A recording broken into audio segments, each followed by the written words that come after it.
Okay, we're all set. So we're good. Okay, we'll start the meeting at 5:05. We'll call it to order. And I did invite Heather Gannon from the chamber to participate and get her feedback on all the things that we're doing, but hopefully she'll join us. Well, the first thing we wanted to do is welcome Sherry Cody to the EDC. And I guess if you were going in a laboratory and building, someone else is echoing. Are you guys, you hear my echo? Yeah. Someone must have something on. Anyway, if we went to a lab and designed the first, an expert commissioner would be Sherry, because she has, by experience and expertise, everything we're looking for. So you're kind of our answer, Sherry. So welcome to EDC. We'll let you, if you wouldn't mind, just introducing yourself and tell us all about your stellar background to get everyone jealous. Thank you, Howard. So the pressure, first meeting, and you're putting so much pressure on me. I'm just kidding. So my background, I know some of you know me already. Hi, John. It's been a long time. I spent 13 years working for the Chamber of Commerce of Eastern Connecticut, which covers all of Eastern Connecticut, including Old Lyme. So did some work with the Old Lyme Chamber of Commerce. 3 years ago, I departed that position and I became the president of the Shoreline Chamber of Commerce, which covered Guilford, Branford, and North Branford.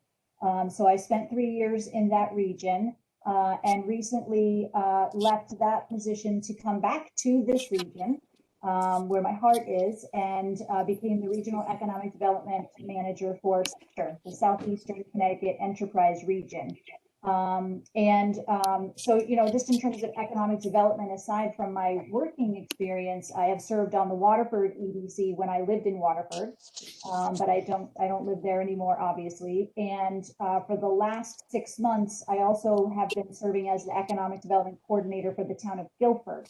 I was working part-time at the Shoreline Chamber during COVID, and the person who was the EDC coordinator retired. And so I took his role, which was also part-time. So I was doing 2 part-time jobs for a little while there. But now I'm back in the region working full-time with Sector and wanted to get involved in the community. I live in Old Lyme now. I've lived here since December of 2019. So I'm new. But I'm really excited to be working with all of you and just getting more involved in Old Lyme. I love this town so much. Happy to be here and happy to be working with all of you. Thank you, Howard. Okay, well, great. Thank you very much. And it's a pleasure to have someone with that kind of background and experience. It's going to be very helpful. So we appreciate you joining. Okay. Heather, if anyone sees Heather, well, I'm looking at my notes and things, yell, and I'll welcome her. I'm expecting she will be here unless she's having some issues getting on. Whole bunch of things to report on, all pretty well good news. I was invited to the Board of Selectmen on Monday to walk through the forum idea, and it got pretty good reviews. So I think we're on board for that. And basically, what I said is that I thought the purpose would be to get the boards and commissions together. And one of the purposes, obviously, is a lot of the boards and commissions work on the same issues, and they're in these what we've called silos, and they don't get a chance to get together or work very often in the same room. So that would be just in itself a good idea. Secondly, we would do the wrap up of the work with Advanced CT and Courtney Henderson will handle that, and I've asked her to do basically three things. We don't want to spoon feed people the reports. They could all read the reports ahead of time. But I asked her to, one, kind of just talk about any insights she might have had that aren't in the reports. Secondly, to try to update them as best she can of what she thinks the impact will be from, quote, the new normal coming out of the virus. And third, to suggest any other projects for EDC or any other boards or commissions that have not been addressed yet as we move forward. So she would do that. And I envisioned that we would have that portion of it last for about an hour, discussion on those issues. And then we take a break, and then have Tim lead a discussion on what I would call kind of strategic issues or major issues facing the town going forward. And I just threw out a couple of examples of what those might be. It could be housing, both affordable and market priced, other than single family homes. It could be, you know, just as I indicated before, coming out of the pandemic, a lot of municipalities could be faced with the loss of businesses, and especially in the Halls Road area. We already have some hints of that with Bank of America not renewing their lease, and the BSC report from the Halls Road Committee indicating some of the others potentially may not. We're not predicting that, but I think you want a contingency plan if we all of a sudden lose a bunch of businesses on Halls Road. And the third one was we just, the POCD has been completed. And what struck me about it is if you look at the issues in the new one, they're the same, basically a lot of the same ones we had 10 years ago. So I think we need to figure out, how do we go without another 10 years without really addressing some of them. So those were kind of the ideas. I think they were pretty excited. Tim indicated he can see us doing this more, once we get through this, to try to do it on a periodic basis. And so I think the next step will be, I think we tentatively talked about doing it in April now at the Board of Selectmen. And I'd like to probably try to get together with him and map out the details. If anyone of the other commissioners would like to join in that process and work on the forum issue, let me know, and I'll include you when we meet. So that's what happened there. The Board of Finance, we had an issue where we recently received the final bill from Advanced CT's work on the 3 reports. And unfortunately, the reports were done a while ago, and the bill came now in a new budget cycle. And what happened is the money that was designated to fund those was returned to surplus. So there's a budgetary shortfall now. So I went to the Board of Finance yesterday, and we kind of worked that out. And so they're gonna just move some money around a little bit and be able to pay it. The other good news there, I was a little concerned with that potentially have an impact on the business resource guide that we were hoping to do, and because we had 7,000 in the budget for that, and they approved that too. Plus, I put in about $3,000 potentially for help fund the other projects we have, and that could be used in various ways. It may be in postage and marketing, in case we have any meetings with businesses, et cetera, et cetera. So that was approved too. So that was all good news. And I had talked to Courtney about, the original idea was, we thought we had 7,000 left over from the advanced CT work, and that the 7,000 came from one of the contracts provided for on-site support, which they gave us for a while in helping to put together the SWOT and the business survey.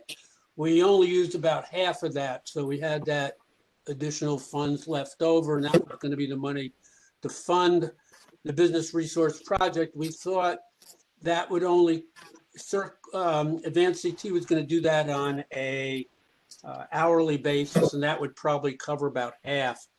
But I talked to Courtney, and so I think what happened is they felt a little badly about that we ran into this budgetary issue, and with the bill coming late, and so they will do the whole project for that. So all that was really good news. Anyone have any questions on any of that so far?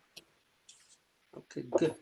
Howard, Yeah, Howard, what's the total then of all of these sources of funds?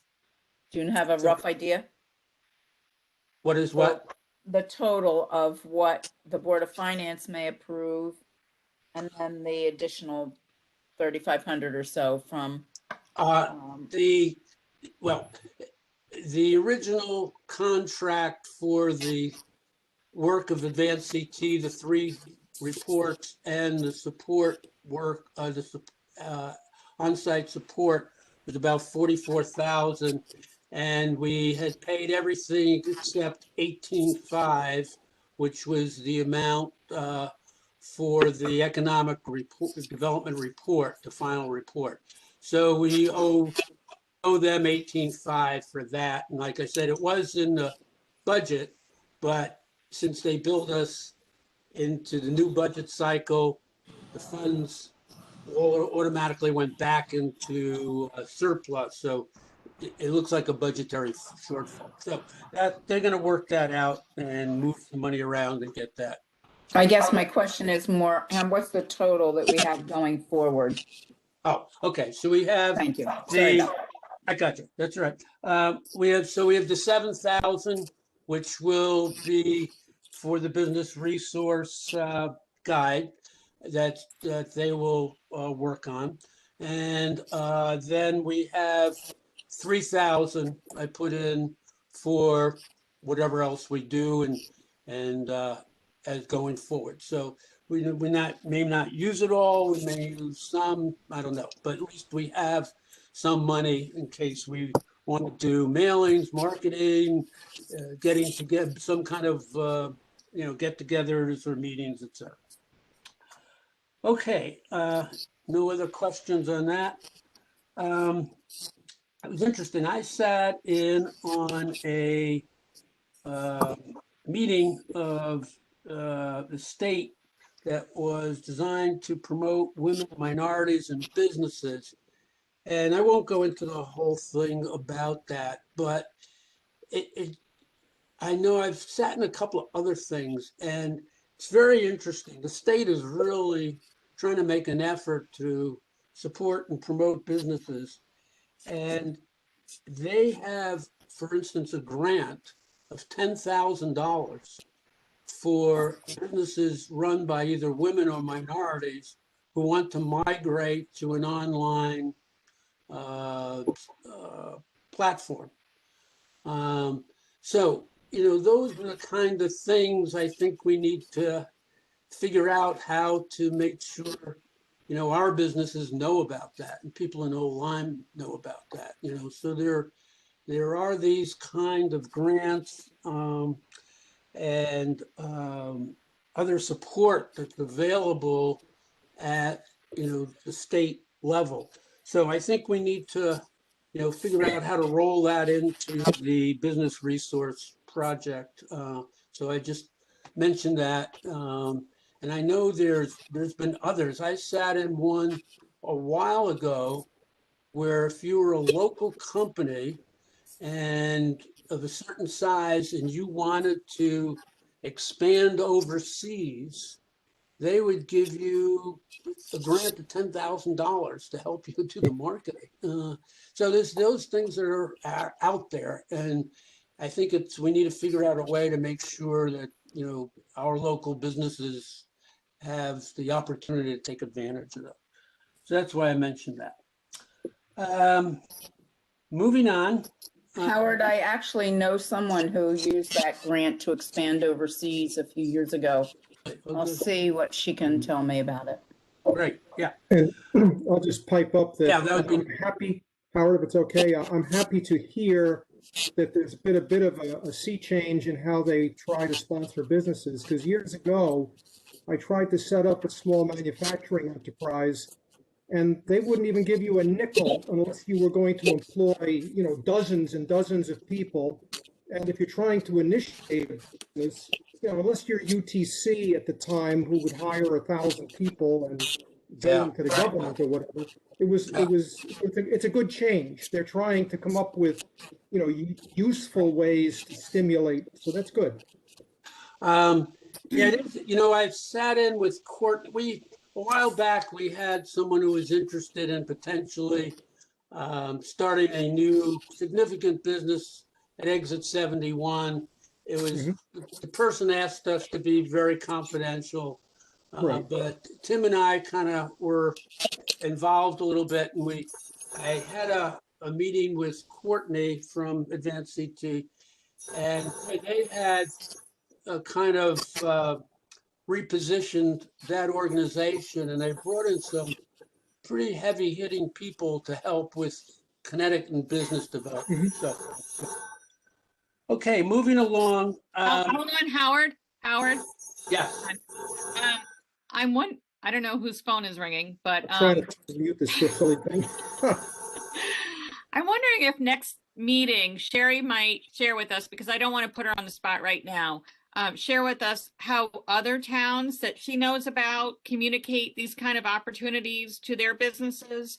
Because, for instance, I know with the arts organizations, they are very tuned in to the regional, I forgot what it's called, but we have the Southeastern Connecticut Cultural Coalition, as well as the Office of the Arts.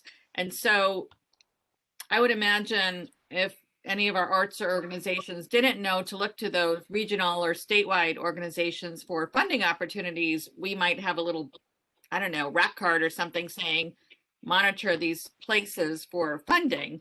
But perhaps, Sherry, you might be able to reflect and share with us in the future what you've seen other towns do with retailers or small home businesses and that sort of thing. Yeah, so I can actually talk about that right now. I was actually going to ask you, Howard, do we have a contact list of all of our businesses? Because one of the things that we could do is just share the information through Constant Contact or MailChimp or whatever the platform is that we want to use. It's free, and we can get that information out to our businesses if we have their email addresses. yeah. You asked, you would ask me that question before. Someone else is waiting again. Anyway, and I'm going to send you. I didn't get a chance this week with all these meetings, but I got some material. I know we had some in the EDC, and I asked my former co-chair Justin to, because he was the keeper of all that stuff, and so he sent me some things. I asked the Michelle in the selectman's office if they knew anything. She didn't. She referred me to the assessors. Edie, I know you put together some list of businesses for Halls Road and stuff. Whatever you have along those lines, can you share with Sherry? Yes, I can do that. Yeah, okay, so. Well, I think so we'll it might give be, Go ahead, Cheryl. it might be that we could, among us, somehow start an occasional email that Michelle Noren could shoot out for us with a growing email list, with things like this opportunity that you came up with. Okay. I'll talk to her and give her this example and see if she could, what she says and advises us to do. And also some state list, which the top of my head, I can't think of, but there's some sort of state list that will tell you every LLC or business incorporated in a particular, Right. I don't know if it's town or zip code, because Sherry, we share a zip code with Lyme. I don't know if you've figured that out yet, so it gets a little tricky, but there's a list of every sort of business incorporated here. And I don't know if at this point that has contact information, like an email.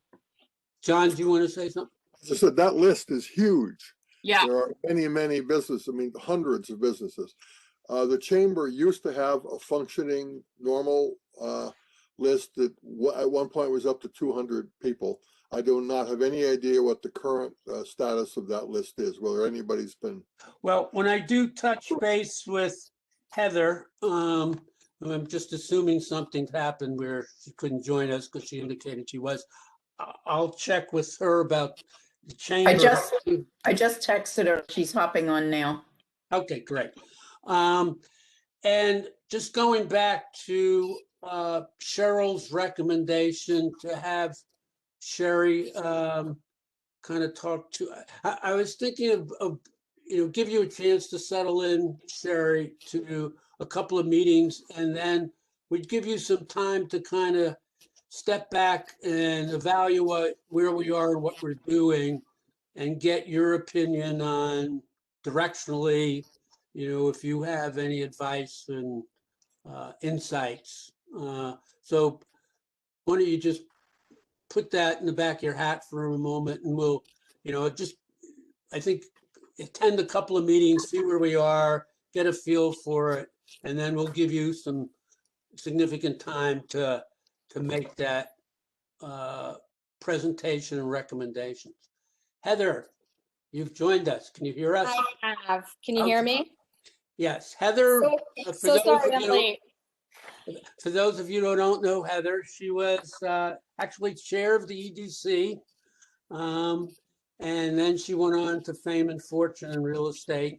She left us to go bigger and better things. So we wanted some representation from the chamber, since we think obviously a lot of the projects that we have going intersect with what the chamber would normally do.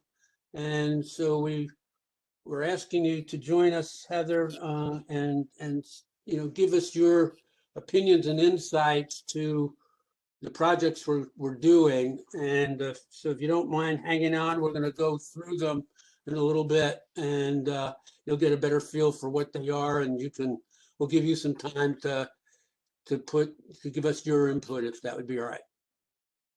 Absolutely. And thanks for having me. And Sherry, good to see you. Long time no see. So, yep, it's nice to see everybody. If Okay, not good. like face to face. So, yep, thanks. Okay, thank you. Okay, let's move on. Everybody is probably more than well aware now the proposed gas station and convenience store that Big Y has proposed, and it's gotten a bunch of press already. People, some in pitchforks already descending on town hall. And just if you don't know where it stands at the moment, it went before the Wetlands Commission, and they've tabled it, and they're going to have a public hearing. So I don't understand, I'm not sure, I'm not an expert on this, and the complete process they would have to go through. Obviously, they'd have to have wetlands. At minimum, they have to have zoning, and they have to have planning. And I don't know if it's because it's a gas station and other environmental things at the local level, if there's any other approval. But anyway, that kind of where it stands. I don't want to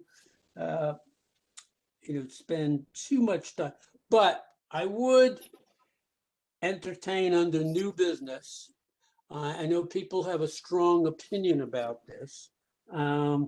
And if anyone wants to make a resolution either in against it or for it, we'll consider that under new business. So kind of just think about that. Not that we have any authority, but I think it would carry some weight if the EDC came out with some position on it. So I'm going to think about that as we go down here. And if anyone would So like, Howard, I have a question for you. Are you planning to write something that is in support of, not against it actually? I know the Halls Road Committee is hoping to do something as well, but that's just a matter of on the record saying we do not support the idea of another right, yeah, gas station in the I'm area? just saying, Okay. if we wound up not supporting it or supporting it, either way, I'm not going to prejudge it. But yeah, I think it would carry some weight, for us to go on record of where we stand with this. So let's, I don't know if you've noticed, but the Shell station is now turned into a mobile station. And I don't know who is running that. Is it the same folks that were running the Shell station, or is it, do you know, MJ? Is that? this, oh, I'm sorry, Edie, you said, No, these are very closely guarded secrets. I did notice how well they're working to clean it up so it looks a lot better than the shell had looked. But they lease that land. Keep that in Yeah. mind. They don't own the land. They don't own the land, but it is a franchise that was running the Shell station, and I'm just curious if it's the same group that's changing it to mobile, or I know that I don't know. all gas is basically the same other than the premium gas. It's all the same gasoline. So it could be Shell, it could be mobile, it could be any other thing, but Yeah, I don't know. yeah. I was curious to know if it was inspired by the Big Wise plan, because those rumors seep out rivalry, amongst yep, the yep. industry. Yep. So I have no idea. I'll just give you a little background because we did have the owner of the Shell station make a presentation to the EDC a while back because they've tried to, they had a proposal to turn that into a convenience store Right. before, and it was turned down. A lot of the neighbors complained. Andy's Deli was on that list. They were pretty vocal. And, that I think the issue turned out to be, I think, hinged a lot on that the place looked so bad and that they haven't been the best neighbors, quote unquote, according to their neighbors, that it got turned down. So they were not local people. They leased the property, but they were not local people. So that's kind of the history, the only thing I know about it. Okay, let's move on then. I just wanted to mention, if you did not attend the Freedom of Information Act seminar, I will send you, there is a recording of it. So if there's, a major snowstorm and you've done watching Netflix and want to watch, Freedom of Information, you could do that. I think I've been to this before. It's kind of very similar. And I think we basically follow the rules. I think there's a couple of things you just got to be careful of. You have to post minutes and agenda and all that. You're not any subcommittee or working group of the commission is also required all thing to be done in public, and there should be a public agenda and minutes kept.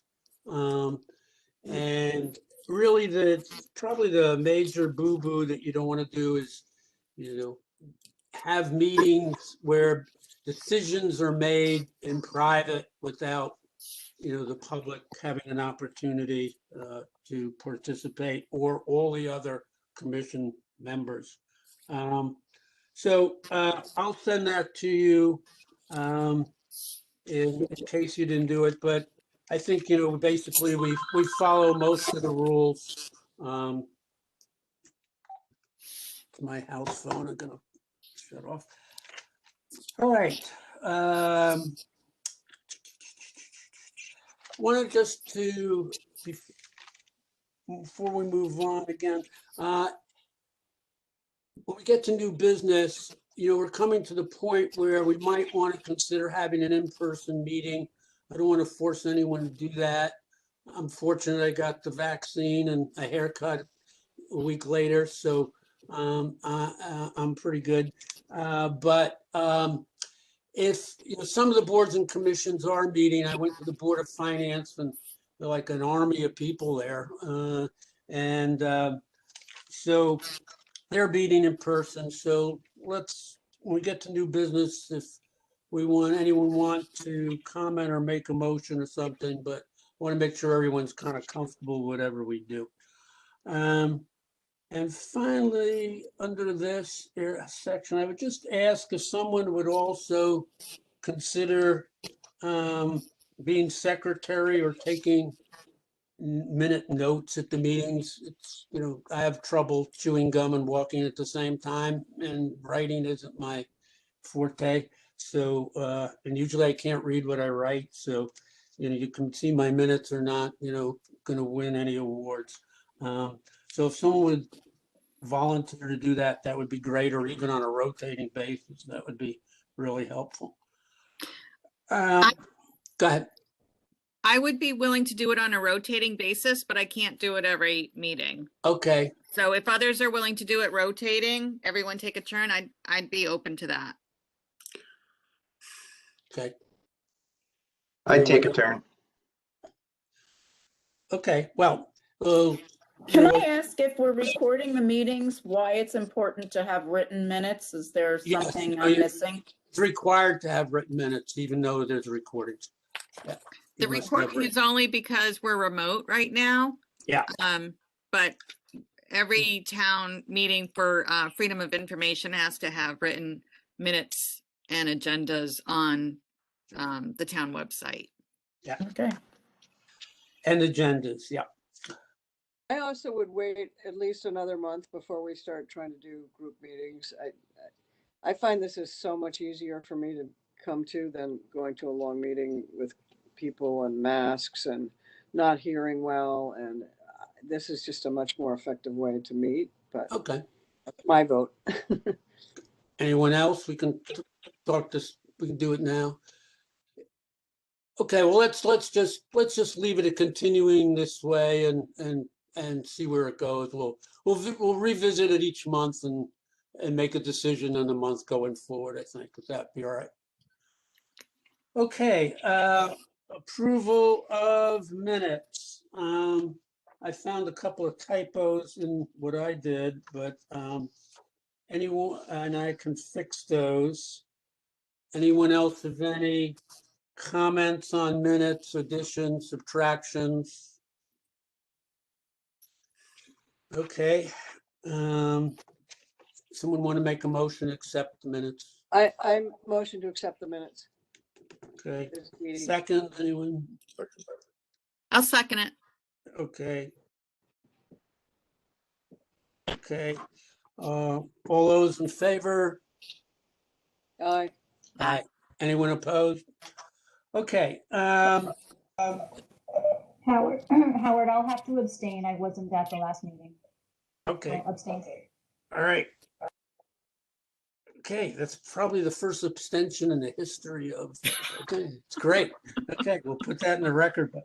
All right, let's go into old business. I've kind of pretty much walked through the forum. And like I said, the next step is I'm gonna contact Tim, try to set up a meeting, go through the details. I'll let everybody know when that's gonna happen. And if anyone would like to join in that meeting, they're welcome to do that.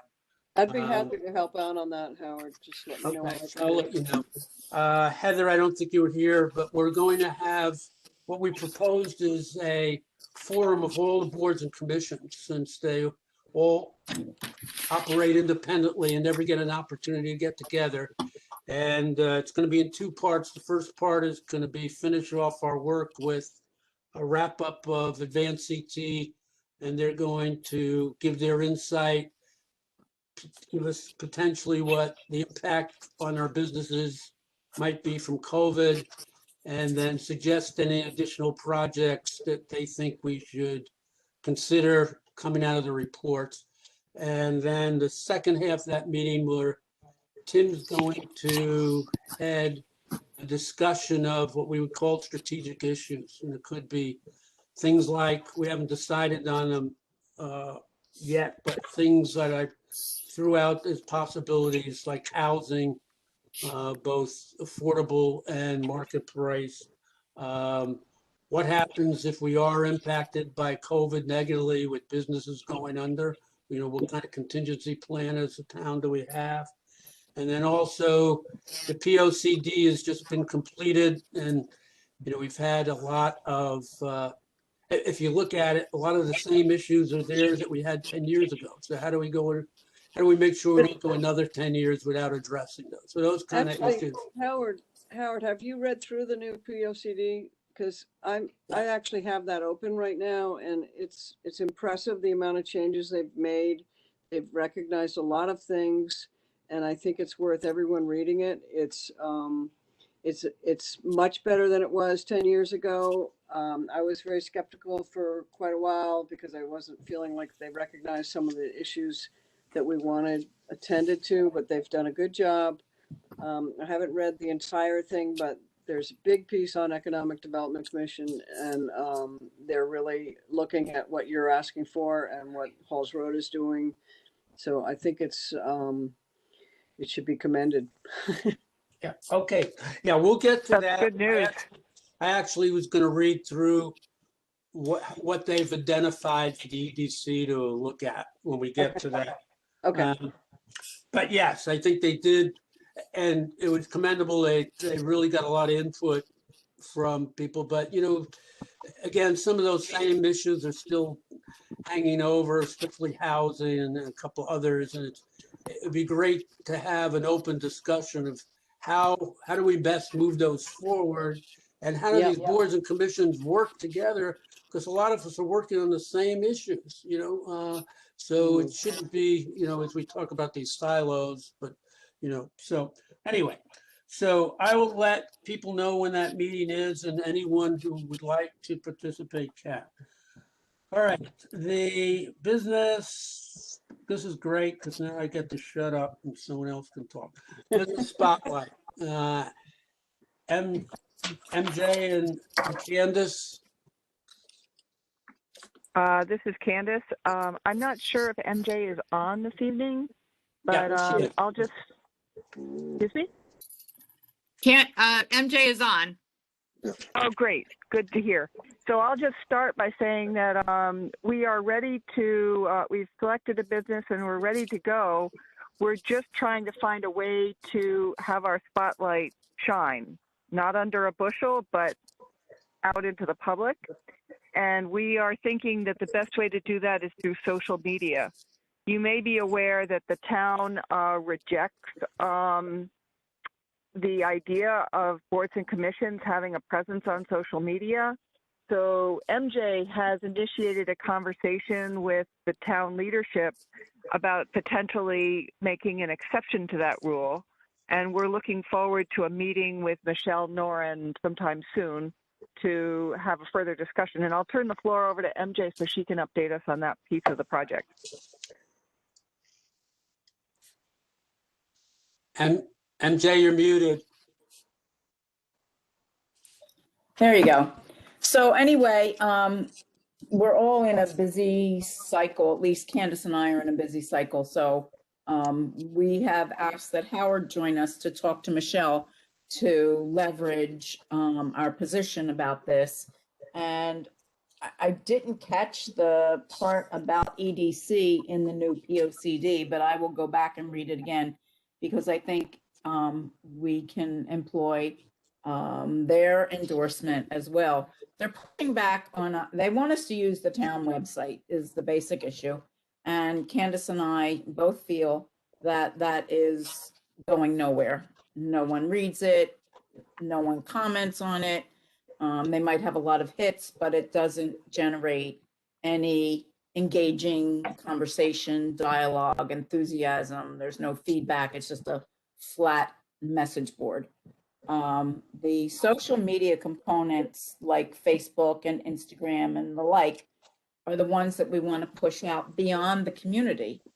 We know for the most part where we shop and where we do business. We might uncover a few gems for people, but the objective is to spread our wings into a broader area and showcase to people what we do here and why these businesses are successful. And there could be room for them, their partners, their suppliers, their distributors, whatever it may be. And there's apparently some idea that using social media needs to be monitored by town hall, which we don't understand because we're not doing anything controversial. And even if someone said they don't like the jewelry selection at the Bowerbird, you would think that she would appreciate knowing that. So I'm going to try and set this meeting up to see if we can get some kind of dispensation to go forward with the plan as we proposed it. We don't have the time, the expertise, or the resources, I don't think, to have a website. And I don't even know if they'd let us have that. So that's where we are. Anyone who feels strongly about this should certainly shoot either Candace or I or Howard an email and say why or why not to help us make this sales pitch to town hall. Tim isn't a technological expert. He will admit that. So he is relying on us to make the case. When I spoke to him personally about it, he really didn't see the downside. Of course, I couldn't find one, but I have a bias. I don't know if he got into that much detail when he spoke to Michelle about it, but he suggested that we meet with her, make our case, and he'll support us any way he can. Go ahead, Cheryl.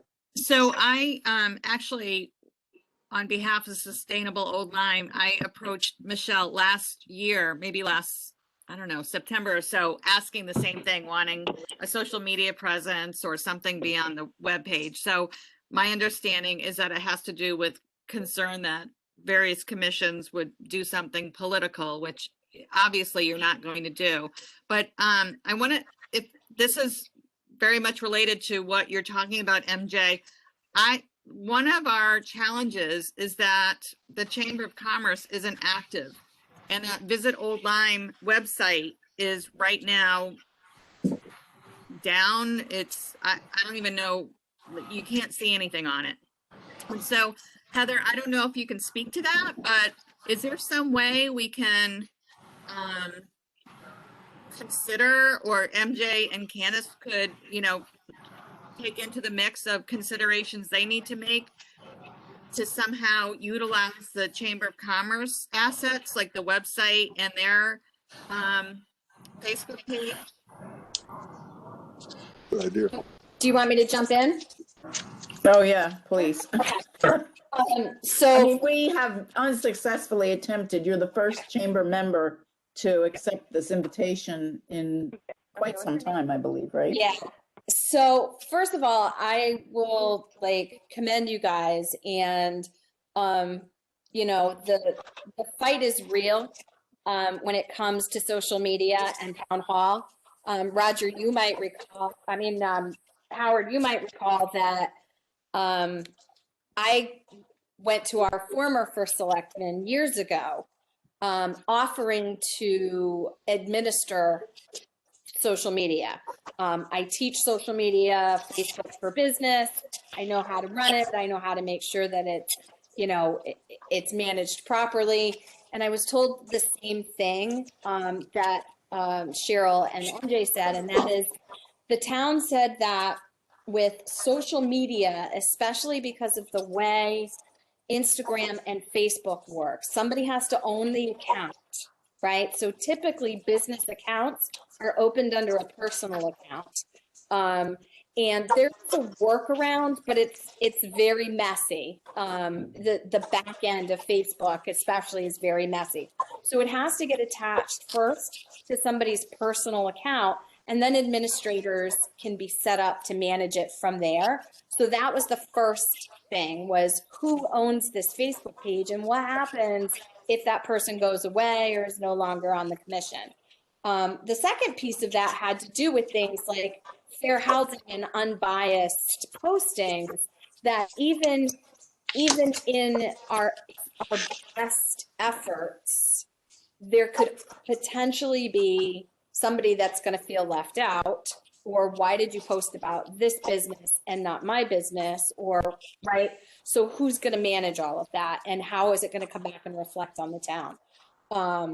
So I researched and I looked into other EDC commissions throughout the state to see what they had. I think you kind of hit it on the nose though, Cheryl. I think that really the best and safest way, and even Sherry Cody might be able to speak to this, is to somehow combine it with the chamber, right? If we're talking about featuring businesses, local businesses to our town, then the chamber is by definition supposed to do that. That's what the chamber's there to do. And if the EDC wanted to have sort of a piece of that, right, like a voice in that, I think that that's probably the workaround. Yeah, Sherry, why don't you go ahead, Sherry? You're muted. You're muted, Sherry.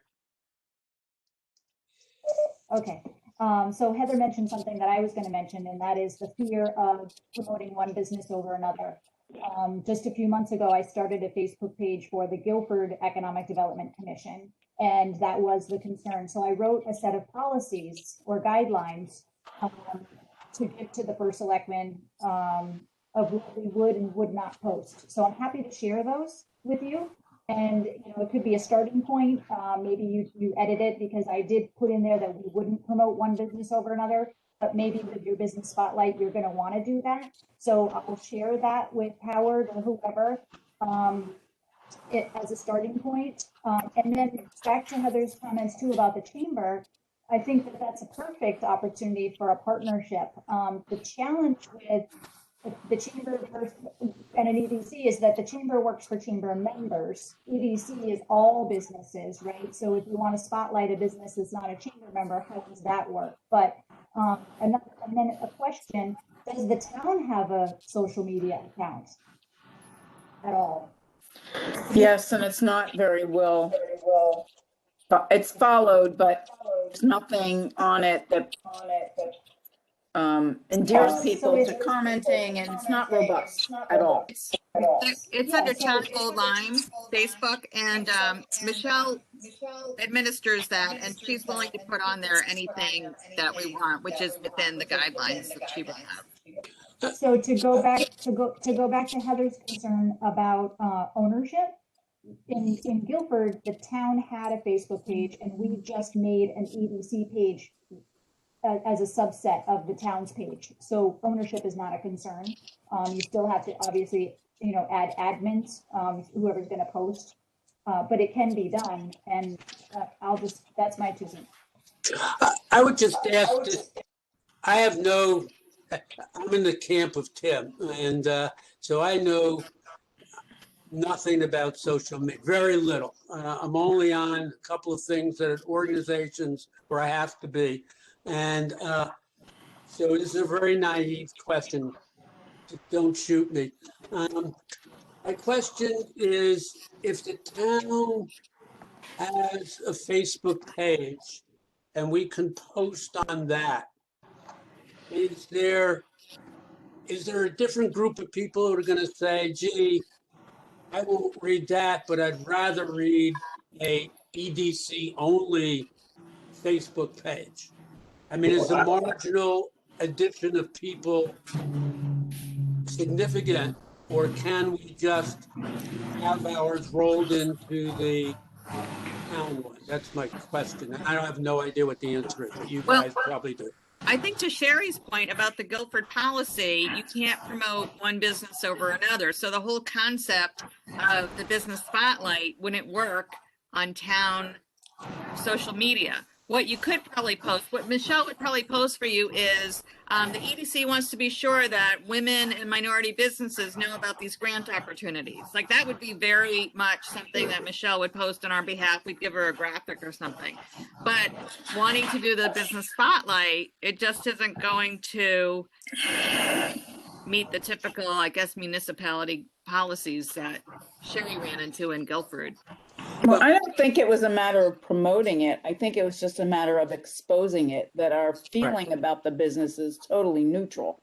It's just that it exists and we have space here and we have a workforce here and we have brain power here and we have access to not just internet, but highways, real highways to get around. So there was no opinion about this, but we could throw in.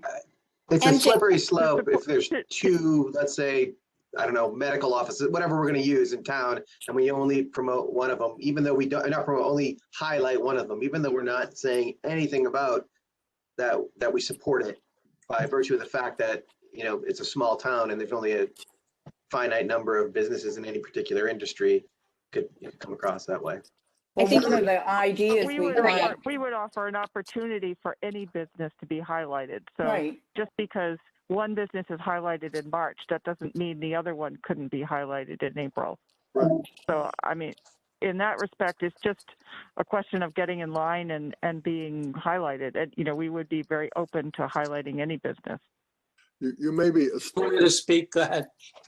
You may be astonished to learn, as perhaps Sherry was years ago with the chamber, how many chamber members don't want to be highlighted and are resentful of people asking them to come forward so that we can ask you to give a talk to members and then promote it. They will slink back and say that this is all unfair. Well, that's not very far off the mark, I'm sorry to say. I don't see you smiling, but Well, but I just want to complete that idea, so that shaking the trees and expecting all the apples to fall out, it doesn't always work. You have to go out and pick the apples off one by one and let the others complain if necessary, and then get them to buy in. Well, it seems like a lot of other municipalities have this program and it kind of works. I mean, some of them really do. I understand, I think it's Chester, I may have the wrong town, but they actually have a big event once a month that where businesses parade, the business shows and parades, and they have wine and cheese, and I mean, it's a big deal. Founded by an old Lyme fellow. Healthy. Yeah. Sherry, what is your experience on this topic in other municipalities? So other municipalities do have social media accounts and they do promote businesses. Not all of them. And in Guilford, I don't promote one business over another. It was part of the policies that I wrote that I would not do that, but other towns do it and they do get away with it. And if you wrote policies, or if you wrote a statement that said, and I can't remember, I think it was Candace who mentioned this,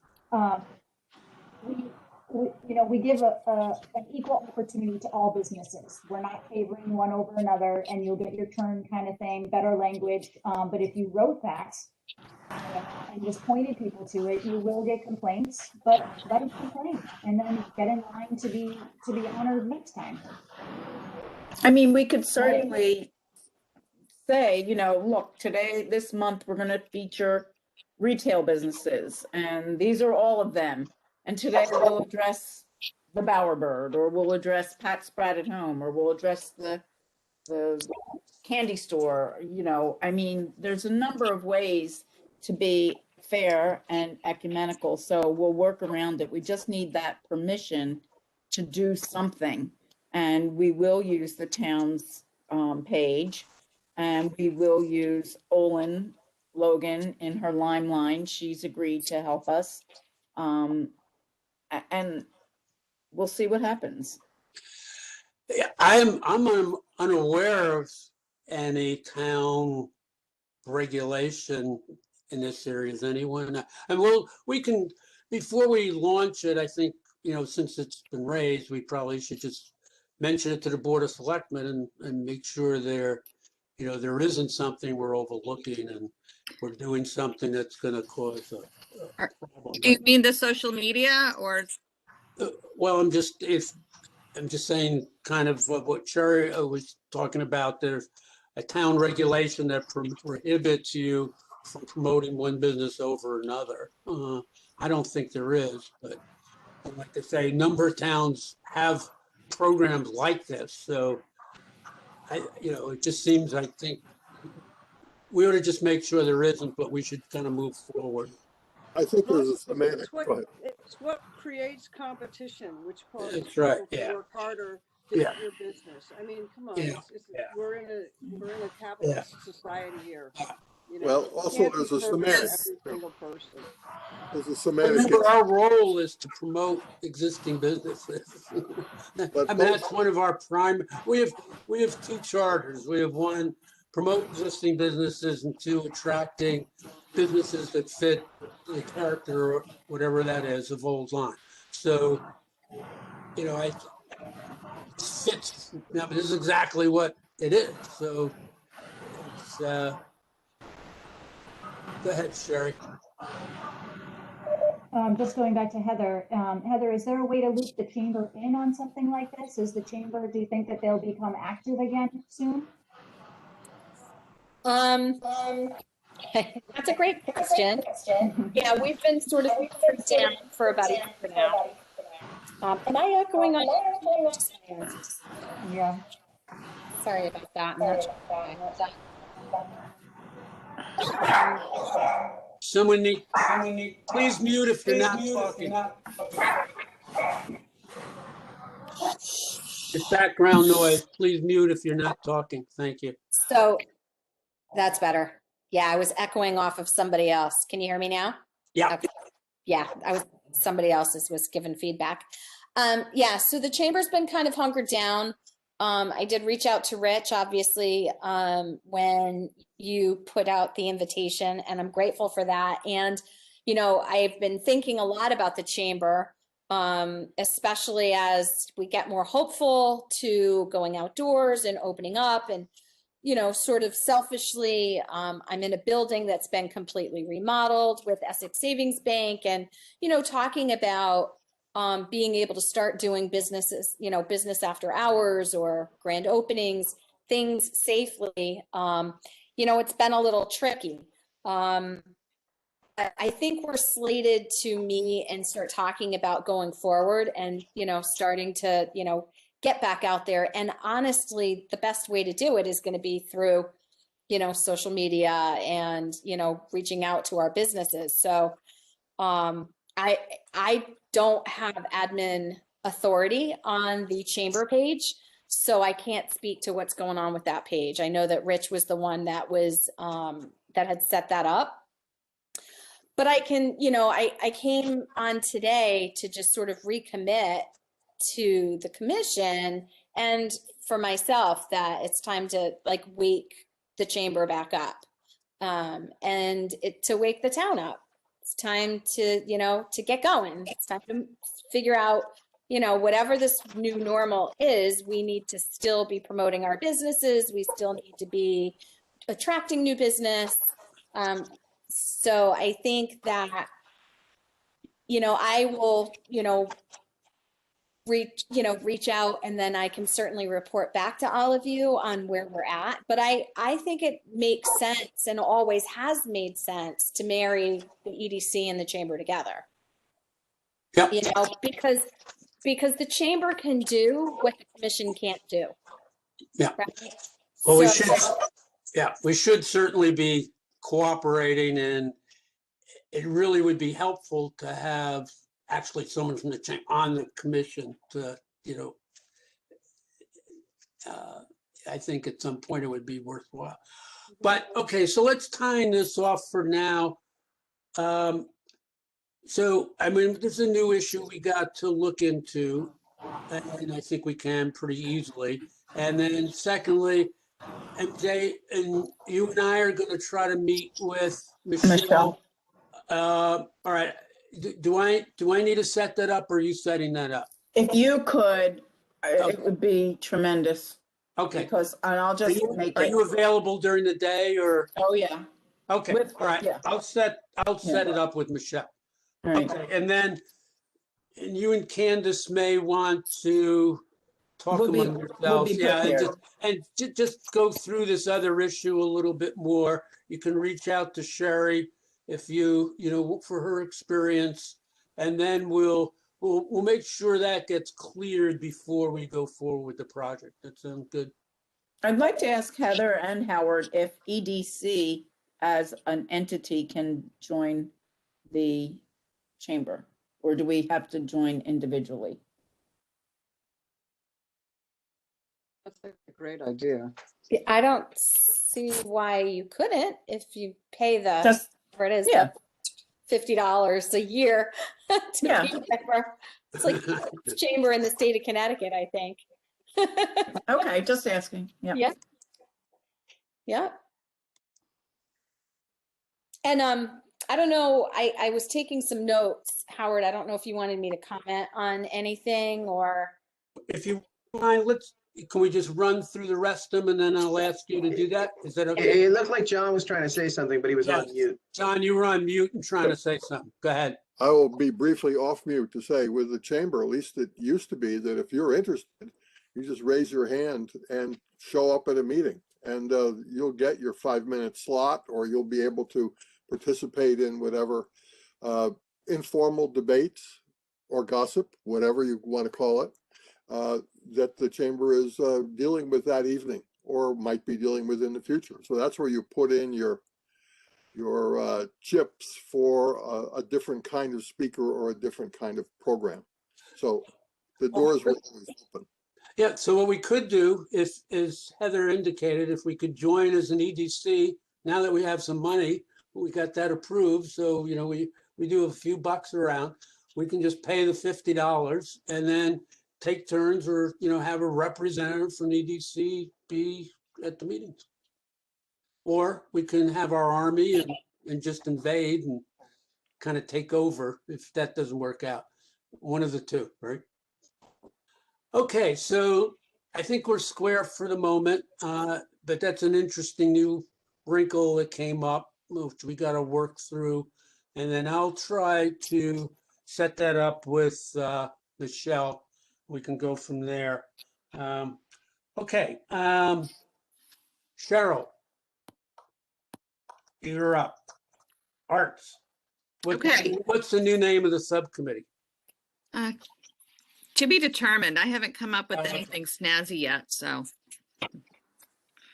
We'll ask the committee members. I think I've already asked committee members. Yeah. So the committee is more or less formed. I have 14 people signed up. And our first meeting is March 16th at 9 a.m. And I'm going to get the agenda done and get that to Michelle Noren to post on the town website. The people I have on the committee, apart from myself, are Lori Pavlos, who's the director of the Lyme Art Association, Tammy Flynn, representing the Florence Griswold Museum. She does a lot on the state level and regional level for marketing. Sherry, you may know Tammy Flynn from the past. Jeff and Betsy Cooley are going to tag team this and cover as an art gallery business. Dan Stevens as an artist on Lime Street and Nightingale's Acoustic Cafe. Gil Burrow as an artist with a residence on Lime Street. Maura Rowe, who's the new executive director of the Lyme Academy. Sherry Cody of this committee, who has a strong background in chamber and business marketing, I'll say. Will Bradford, who he and his wife lived in Lyme for many years, but they're now Old Lyme residents. And Will has a really strong background in advertising and marketing. And I think he was president of the board of trustees for the museum many, many years ago. Deanie Mallory, who is involved in a number of different things, but also the Old Lyme Historic District. Alden Murphy, who is one of the early forces founders of Musical Masterworks. Cindy Miller Aird, who has been a resident in Old Lyme for about as long as I have, over 20 years. And her whole career has been in marketing of tourism assets, and she has her own public relations business, which has to do with public relations for Caribbean resorts. But she started out in Connecticut assets. Edie Twining, representing both Halls Road improvement as well as the historic district, the Historic Society. And Katie Huffman, who's the director of the library, and she's also the current chair of the Old Lyme Arts District. It has been hard for me to get retailers / restaurateurs to commit to, regular meetings. So what I am going to be proposing on the 16th is that we set up like a one-time roundtable sort of or panel discussion with retailers and restaurateurs to see what their issues or what their interests are in this topic. And the same for artists living and working in Old Lyme.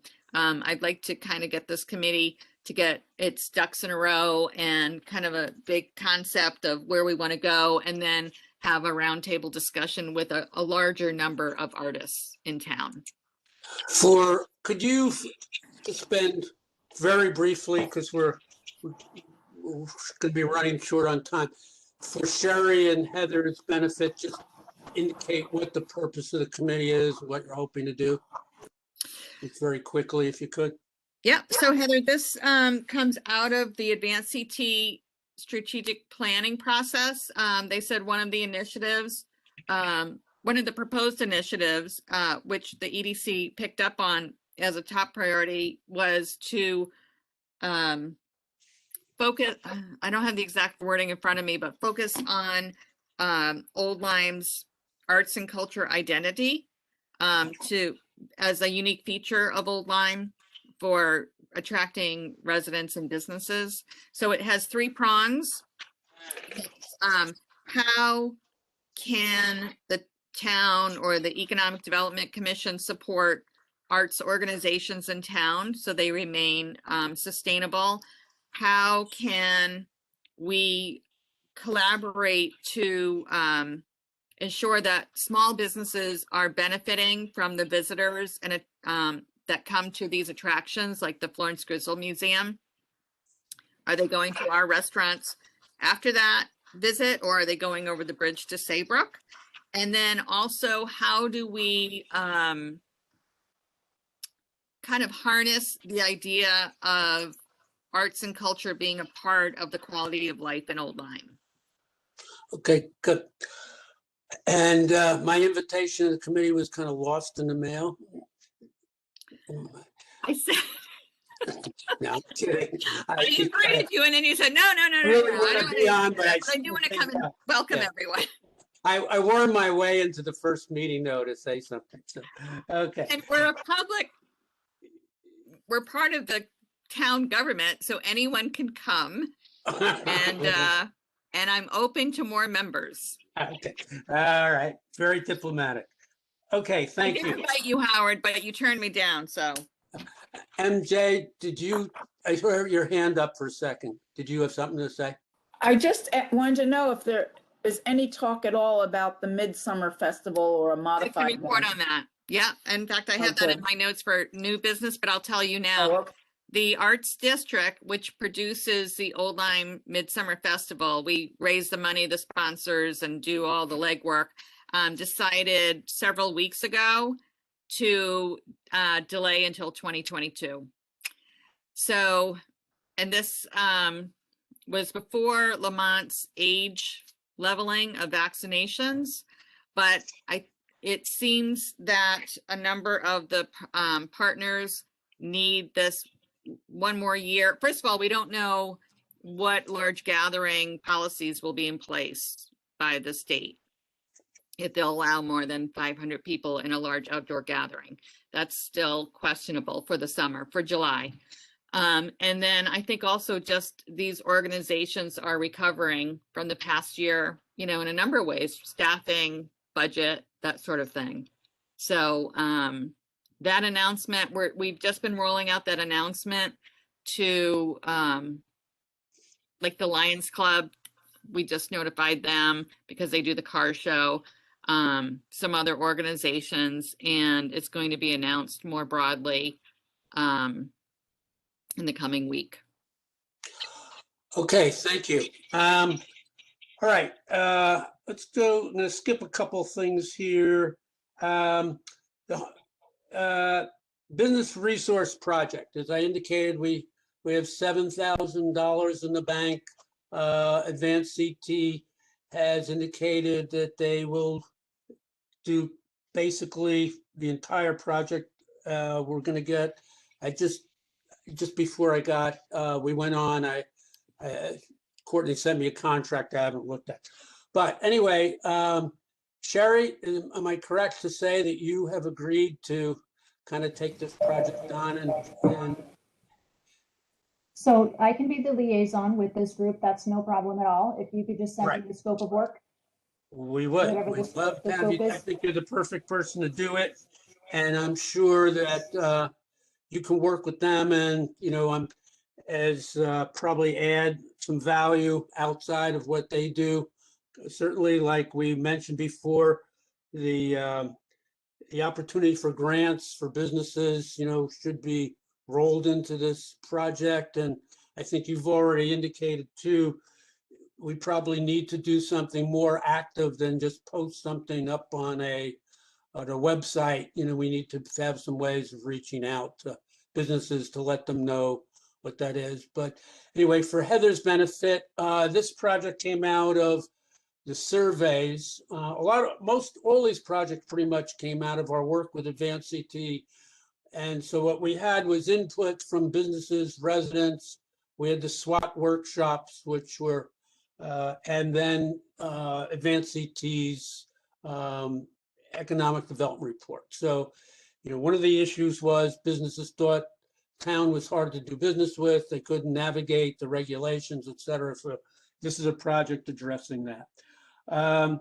Okay, the two others, just tell you for Heather's benefit, the home business support, we have a lot of home businesses in town. That's probably going to be growing, post-pandemic. And a lot of those are art-based, but a lot of those are not. And so we were looking for ways to support those businesses. And one potential idea is that the academy, the Lyme Art Academy, is going to be looking to potentially rent out some of their space. So we might be able to partner with them. Businesses, for instance, set up something like a WeWork where a home-based business that needs a place to meet, needs some secretarial support, computer support, blah, blah, blah, whatever it is, would have, that kind of facility. They want to have a meeting, they wanted to have a little conference, whatever.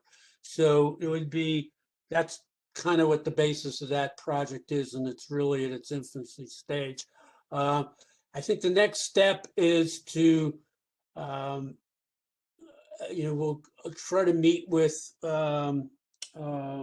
Maura Rowe, who's the new director, let her settle in a little bit. She's probably getting her feet on the ground.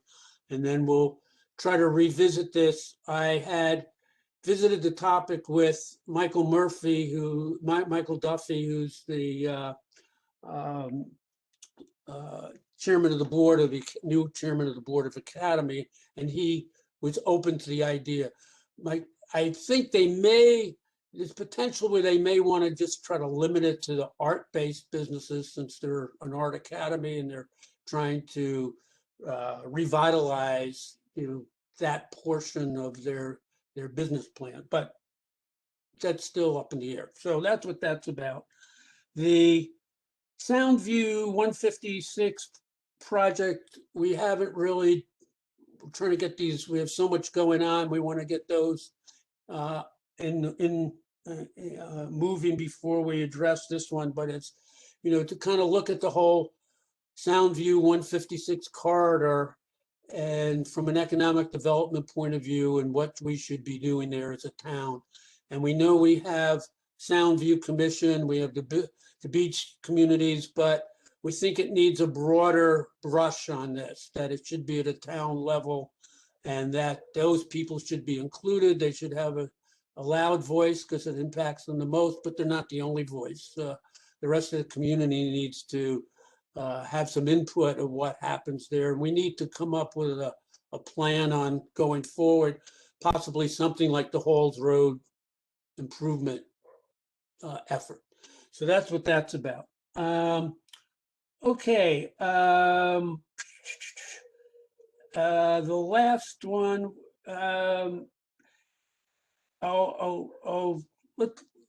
let's give you a chance, Heather. Now, I know we're just throwing a lot at you and jumping all over the place, but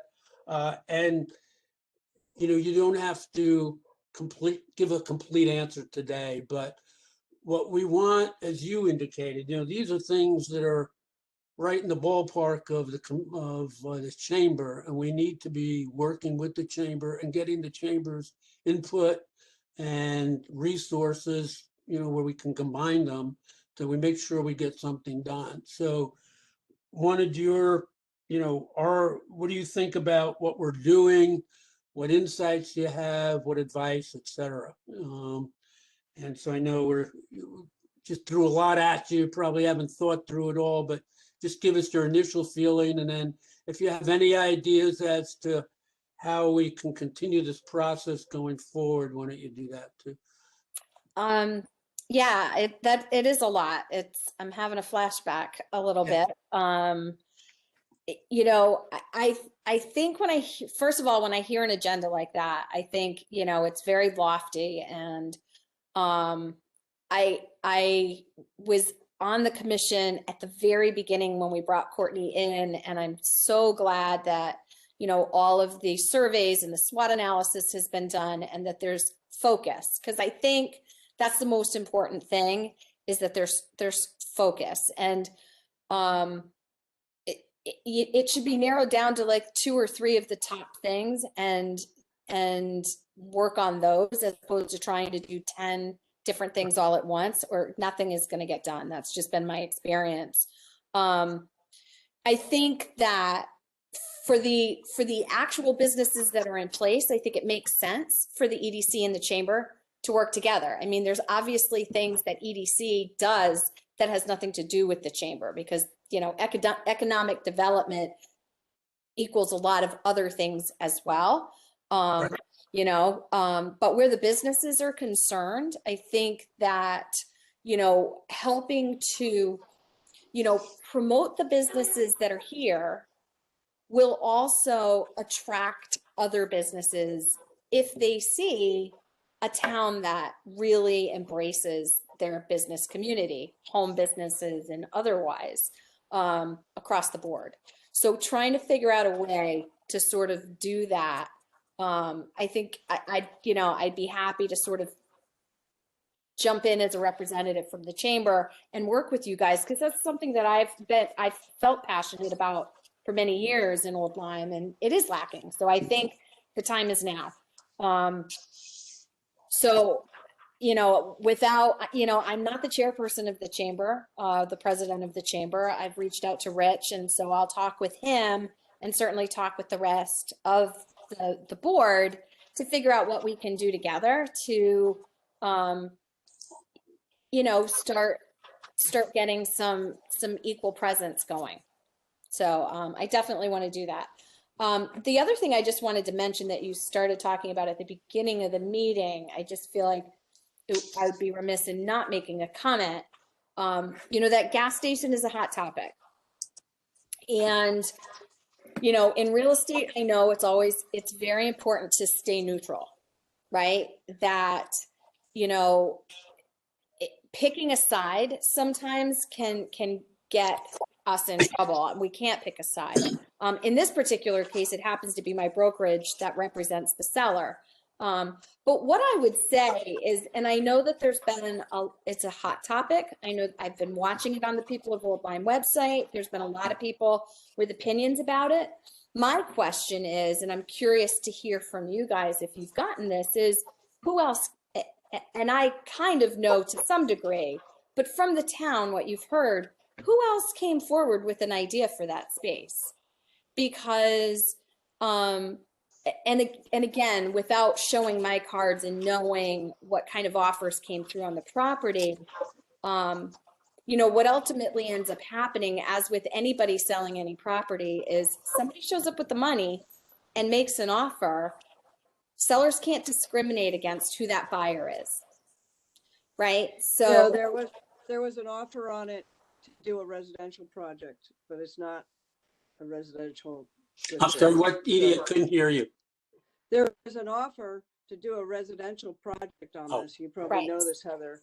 right. And because it's because it's zoned as commercial, they couldn't get any further with it. So, you know, I think this is another issue where Halls Road has been trying very hard to get their master plan done in time to address some of these kinds of things. And how does the rezoning of Halls Road affect situations about how many gas stations we want to have on Halls Road? So. And yet the question is, if we're trying to bring business into town and we have somebody new coming in that wants to bring business, how do we, if the zoning is permissible, how do we discriminate against one and not another? And I'm not That's the passing. problem.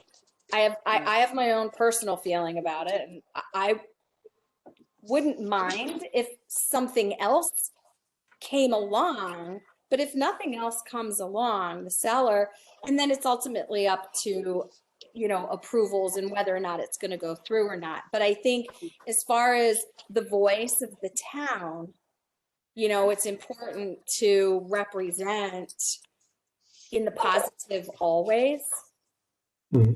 And as soon as you put a stamp, it's just my opinion, which, you know, I'm saying to you guys don't have an opinion, but just like in real estate, you know, there was a seller and there's a buyer, and the seller can't discriminate against who that buyer is, nor can anybody else for that matter. Certainly the town can have an opinion and like it or not like it, but certainly as economic development or chamber of commerce, business is business.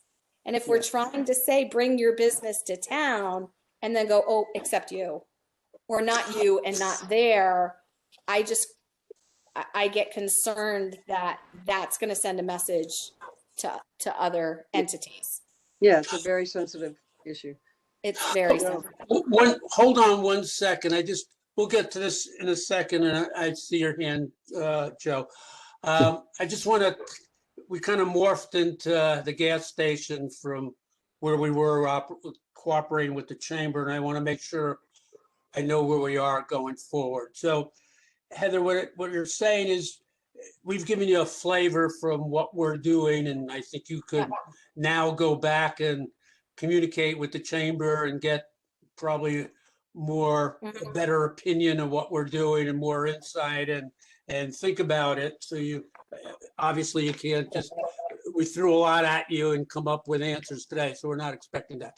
But I think we want to make sure that we will we'll send the invitation to you for all of our meetings, and either, you're welcome or another member of the chamber is welcome to attend, so that we keep the communications open. We have a mechanism for getting, working together. Is that all right? Yeah, absolutely. Okay, so let's close that piece off. And it sounds like, let's just move to new business, and we'll put this gas station issue on the table. Joe, you had your hand up. You want to say Yep. something on it? Yes, Howard, thank you. John, point. The DEEP, back then it was the DEP, opened their marine Yes. consequence, because prior to the DEP going there, the A&P supermarket was the biggest employer in Old Lyme. Mhm. Guessing that the Big Y is probably the number 2 employer in Old Lyme. Business Maybe I'm wrong employer, there, Howard. I don't know. not counting the industrial people over on exit 71. I guess the industrial park has definitely modified that. But the point is, Well, yeah, They're significant. they're an for anyone. existing, yeah, they're a substantial employer. They're an existing business. We vacancy in our town, and I don't know if, denying them what they want to do is going to, get their nose bent, and they're going to just say, help, or whatever. But here's a thought. We don't need another gas station.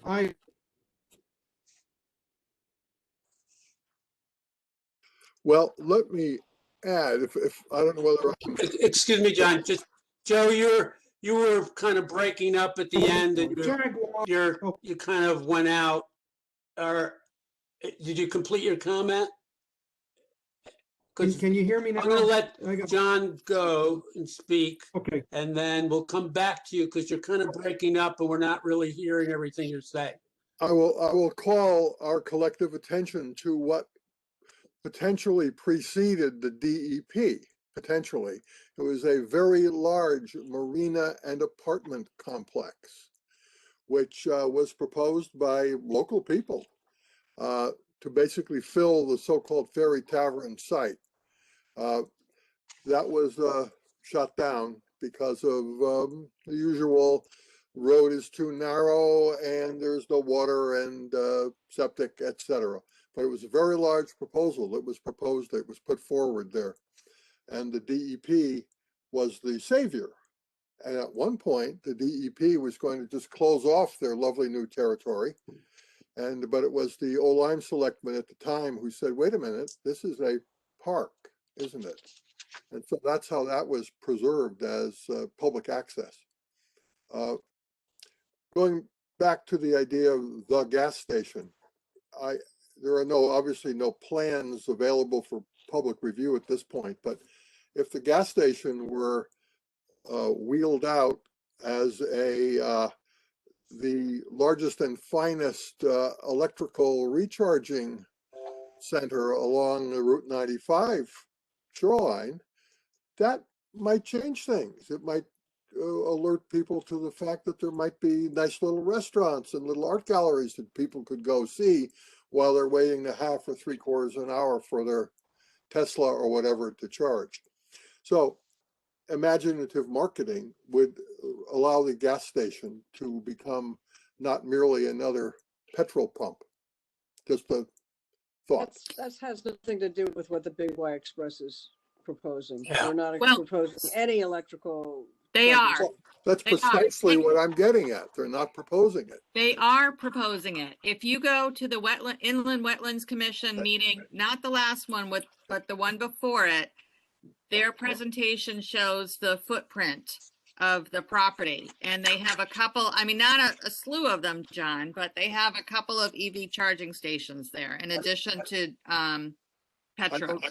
I don't have an electric car and I probably won't be able to afford one.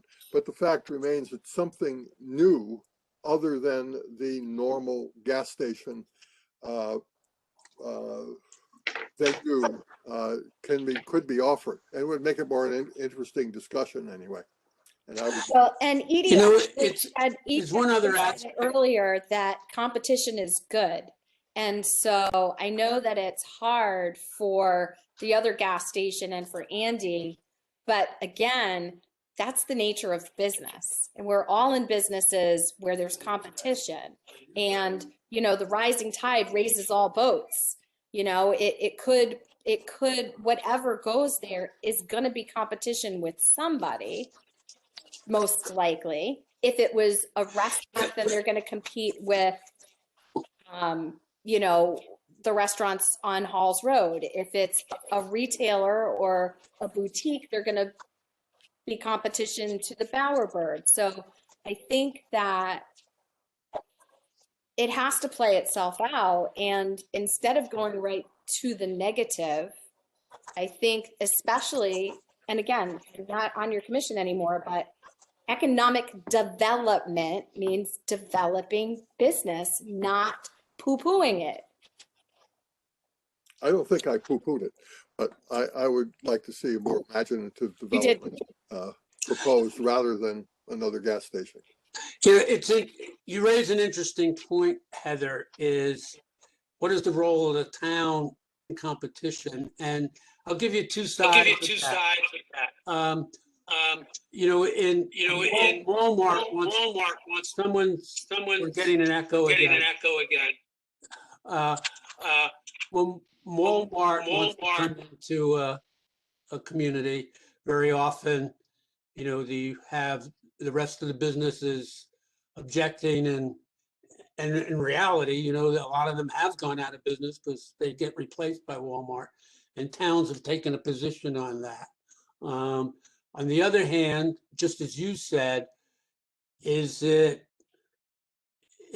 right or fair in an open market that because Andy's Deli complains as a convenience store that we should favor Andy's over the newcomer? And I'm not going to give it, you know, I'm just outlining what the issue is, not taking a position, but yes, you do. Is that the proper role for the town to play in these kind of decisions, or should it be made on other basis? Anyone else?